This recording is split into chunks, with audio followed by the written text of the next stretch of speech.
What is going on, YouTube? So I just wanted to share with you guys my newest little purchase here, my beater with the heater. This is a 2008 BMW 335i. This one's just the regular rear-wheel drive car. It's not all-wheel drive. Gave $2,500 for it, and as you guys can see, cosmetically it's in really good shape. I'm not a BMW person. I was actually really skeptical when buying this car, but you know, $2,500, what does that get you nowadays? Next to nothing. So it was like a whole 4-day ordeal buying this car. I mean, I've went and bought cars on the spot, you know, quadruple this amount. For some reason it's like a $2,500 car. I mean, that wasn't the listing price, obviously. I talked the guy down a lot, but I don't know, 4 days I just sat and pondered, because I've heard a lot of horror stories with these cars, especially the N54 engine, which is what is in the 335i's. And if you guys aren't familiar, this is all new to me, so I would really appreciate the insight with like seasoned BMW guys.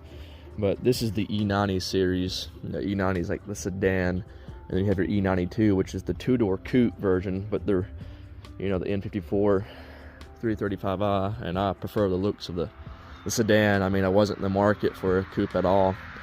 I just wanted a little 4-door, something with heat, and this one happens to have AC too, and you know, in pretty decent shape, and it runs and drives, you know. So, you know, first and foremost, it's a car cheap enough that if something happened to it, I really wouldn't care. But yeah, it's still nice at the end of the day. Like I said, $2,500. I mean, what does that get you? So yeah, 4 days, went and drove it. Battery was dead, the car wouldn't start.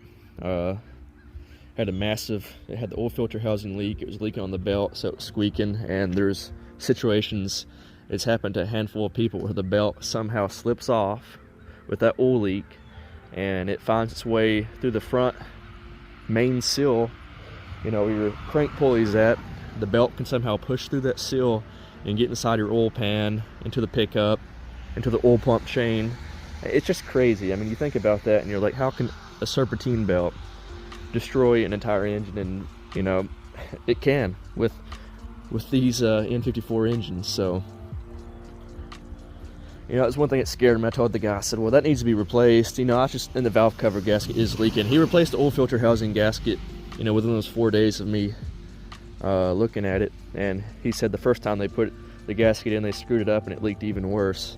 Then they done it again and fixed it, so I have that fixed. Valve cover, he said he just tried retorquing it, and he ended up blowing the valve cover gasket out. So I'm hoping he didn't crack the valve cover.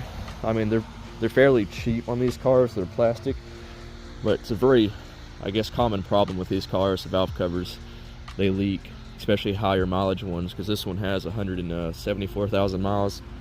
So I have a OEM gasket on the way from FCP Euro. Like I said, all this you know, European, German car market stuff's brand new to me. I mean, this is the first time I've ever dealt with a German car, BMWs in general. I have a couple buddies that's had good luck with them, so I figured I would take a gamble. Like I said, body's really good. Engine runs super smooth. Matter of fact, it's raining. I wish I could really show you guys the true like quality of the paint, I mean the body of this car. So yeah, it just starts right up. Like I said, 174,000 miles. Of course, you have your typical check engine light with the beamer. I think it's both the catalytic converters are going bad on this car. You know, it's no big deal. I have that wrapped up with hockey tape because that was separating. That is an interior issue. Another issue is this back window regulator, I guess, is bad because the window will go down, it won't go up. But the sunroof works, believe it or not. Automatic, 6-speed automatic. That's the ZF automatic. It doesn't have heated seats, which is unfortunate, but it is dual climate control. Like I said, guys, I mean, I have really nothing into this car. I've spent more on a supercharger and this is a whole running and driving car. So yeah, I'll let you guys listen to this engine. I mean, to me, I think this thing is, it sounds healthy to me, you know. Like I said, that was leaking. That's all fixed now. I mean, it was bad. There was oil pulled up everywhere, and of course that leaks right onto the alternator and the belt. But I have a new belt, tensioner, pulleys, all of that to go on it. I mean, the belt itself is in good shape. There's no sign of it like ripping, you know, trying to shred or anything like that. Windshield washer reservoir, that is broke. I'm just thinking for the time being, maybe some like clear flex tape, whatever, flex seal, can get that fixed up. I mean, that does not bother me. The engine, it's just mainly the sound of the engine. This thing sounds pretty smooth, you know. It needs, like I said, valve cover gasket is leaking. We took this off, and you can see it's starting to pull up, like where the injectors and coil packs are. So I'm not really looking forward to replacing it. It looks, I've watched some videos online, it doesn't look too fun, but you know, all that assembly right there has to come off, and it frees up some more room, you know. But not the end of the world, you know. Get that fixed up, and I think this would be a pretty solid car. I think it's basically bone stock for the most part. You can see all the oil that thing, man, was slinging. He said whenever they replaced it, it was shooting oil everywhere. I still need to clean all that up. It got on the intakes. But yeah, as far as modifications with this car, I think it's bone stock, honestly. It's got these cold air intake filters, you know, but that's nothing crazy. That looks like the factory bypass valves. Not sure if this is supposed to plug up into that or not. It's just randomly zip tied. Like I said, I'm still learning on a lot of this stuff with these cars. Intercooler looks stock to me, but I don't know. Maybe there's something you guys will see. Maybe there's something you guys hear that's a red flag or not. But to me, like I said, it sounds healthy to me. You know, direct injected engines I know are loud. I had a Focus RS that was direct injected, and matter of fact, it was louder than this, I think. And it was a fully built brand new engine with like 7,000 miles on it. But yeah, like I said, the body's in good shape. You know, this car had good tires on it. I mean, they're cheap tires, but they're in good shape. You know, they're fairly new, inky wheels, pretty nice. Exhaust tips. The car's not loud at all. It's pretty mild. Window tint, the wrap. Matter of fact, I'm gonna show you guys something. So I took that Cerakote trim restore, this carbon fiber wrap. You guys really can't tell in the video, it's wet. I know, I'm gonna take another video of this car, but this on the roof here is completely sun faded. It's like bleached, and the side trim that's wrapping this carbon fiber wrap was the same way. And matter of fact, I just put that Cerakote on it, and you can see how it's nice and shiny there. And up top, it's I'm gonna do it later and get it looking good too. But yeah, interior is not bad at all. Sorry that ended abruptly. I had to move the car, but like I was saying, the interior, yeah, it's not in bad shape at all. No black leather interior. This had some duct tape residue. Finally got that off with some goo gone. Like I said, that regulator over there, it must be off track or something, because that window, it'll roll down, but it will not go back up. And it's pretty easy to pull it back up, so I don't know how these operate, but I guess it's off track, or the regulator one, however it's set up, it's just bad. So the window is pretty easy to move up and down. I think this one had a broken regulator too, because like I said, it had duct tape marks. You can see it was like on the trim, and then it was down on the window, like to hold the window up. So I guess it was so bad the window would just fall down going down the road or something. There's the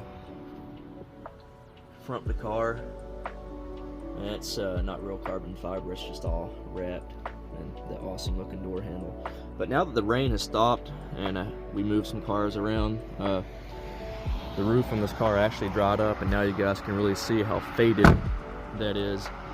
And like I said, this carbon fiber wrap looked just like that, just as faded. And yesterday I put that Cerakote trim restore on it, and I mean, look at the difference. Top wrap, door trim. So yeah, I'll be making another trip to Walmart, and I'm going to do all of this. Might take 2 or 3 boxes. That's way more material than the door trim, but I think that'll turn out pretty good. I mean, I'm really happy with how it turned out on the sides there, you know. But I think this car, I hate seeing it so dirty. So I think this would be the best way to show you guys that, hey, here's my newest purchase. Look how crappy it looks right now. So over time, I can update you guys, and it'll only get better. So like I said, first and foremost, go to do, well, priority should be the valve cover gasket. I'm definitely going to replace the valve cover gasket, get that fixed. Belt, pulleys, tensioner, have all of that on the way. Then it needs an oil change. Probably wouldn't hurt to do the transmission and filter.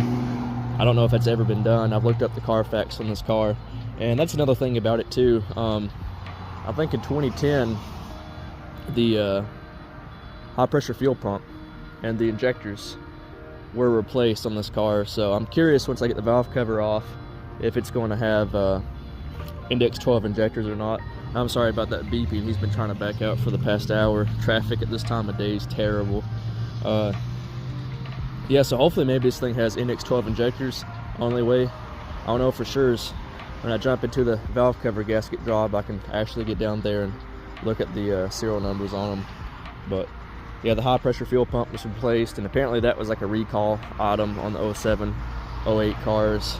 So yeah, I'm assuming this thing has the, I guess, the newer model high pressure fuel pump. Like I said, 174,000 miles. This thing runs and drives great. So on the Carfax history, you know, there's this car was leased the majority of its life, so I'm assuming most of the miles are just all highway miles. And you can see the ignition coils and spark plugs were changed about, it looked like every 20,000 miles. So, you know, most people, when they buy a car like this, they neglect them completely. So that's why it's nice seeing that at least all of that was replaced. I mean, some people will drive these cars all 174,000 miles and never replace the coil packs or anything. But oh, and another cool thing is all the work done to it was at a BMW dealership. So, you know, everything's probably OEM parts, coils, and whatever spark plugs these cars had fitted in the factory. But I need to polish up that passenger headlight. I think the driver's side one's aftermarket. It has that, yeah, it is. It has that clear, like, eyebrow looking thing.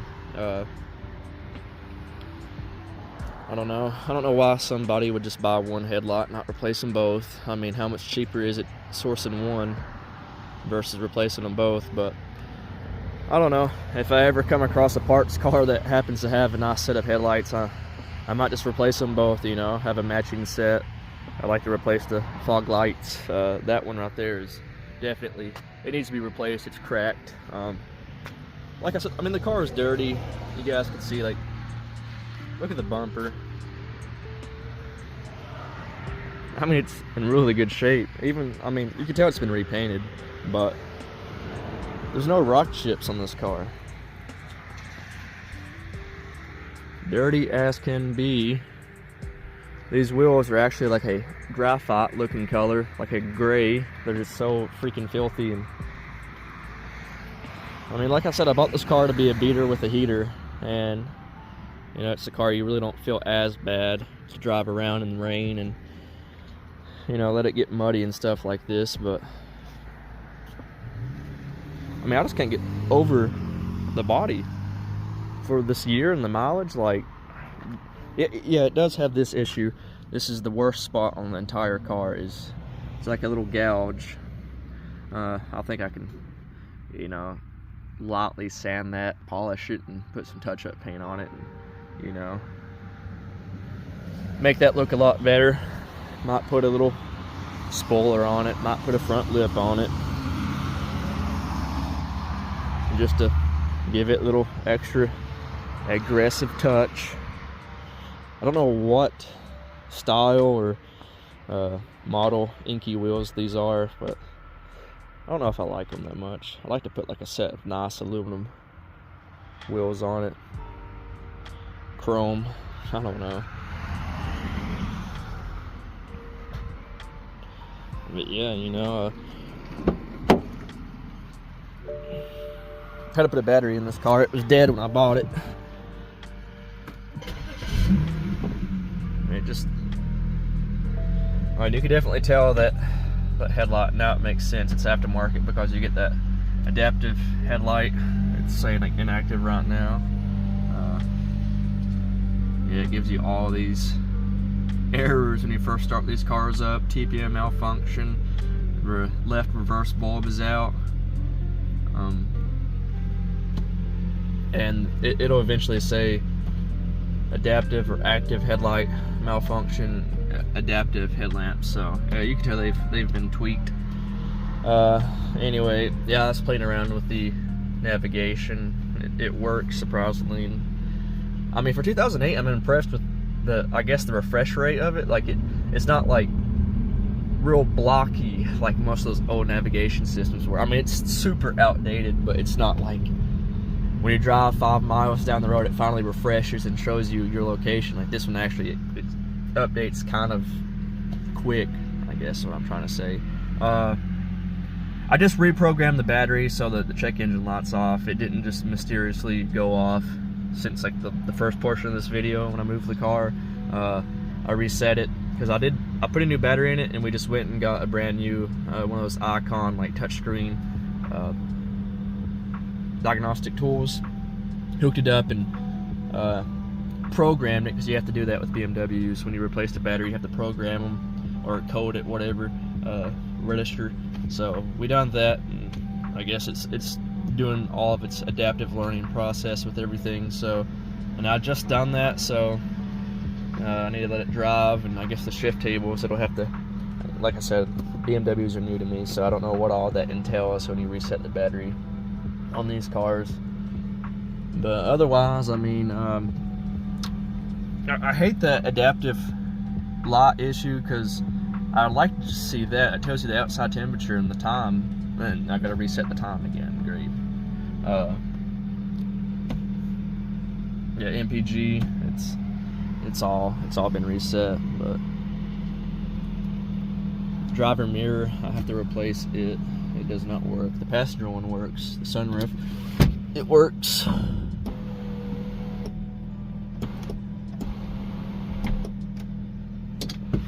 Doesn't leak. I mean, it's been raining. I don't see any leaks. That's one thing that always stresses me out about cars like this, or cars with sunroofs in general.